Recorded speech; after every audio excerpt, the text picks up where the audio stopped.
আজ বুধবার সকাল 10:30টায় রাঙামাটিতে আয়োজিত এক সভায় ভার্চুয়ালি যোগ দিয়েছেন প্রধান উপদেষ্টা অধ্যাপক ডক্টর মোহাম্মদ ইউনূস। শিক্ষা, প্রযুক্তি ও অর্থনৈতিকভাবে পার্বত্য অঞ্চলকে এগিয়ে নেওয়ার বিষয়ে জোর দিয়েছেন তিনি। প্রাকৃতিক সৌন্দর্য সম্পদে পরিপূর্ণ পার্বত্য জেলাগুলো বাংলাদেশের সবচাইতে উন্নত অঞ্চল হতে পারত, কিন্তু সবচেয়ে পেছনে পড়ে আছে বলেও জানান তিনি। পার্বত্য এলাকাগুলো দুর্গম, সেজন্য যোগাযোগ করা কঠিন হয়, আর এ কারণেই সেখানে প্রযুক্তির প্রসার দরকার বলেও জানান তিনি। প্রযুক্তি দিয়ে এই দূরত্ব জয় করা যাবে বলে মন্তব্য করেন প্রধান উপদেষ্টা অধ্যাপক ডক্টর মোহাম্মদ ইউনূস।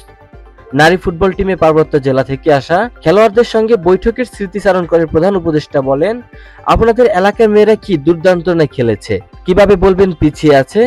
জানুয়ারিতে তারুণ্যের উৎসবে পার্বত্য অঞ্চলের তরুণদের অংশ নেওয়ার ব্যাপারে উৎসাহ দেন প্রধান উপদেষ্টা। পার্বত্য অঞ্চলের শিক্ষা ব্যবস্থার সংস্কার ও সঠিক পদ্ধতি প্রশিক্ষণের গুরুত্ব নিয়েও কথা বলেন প্রধান উপদেষ্টা।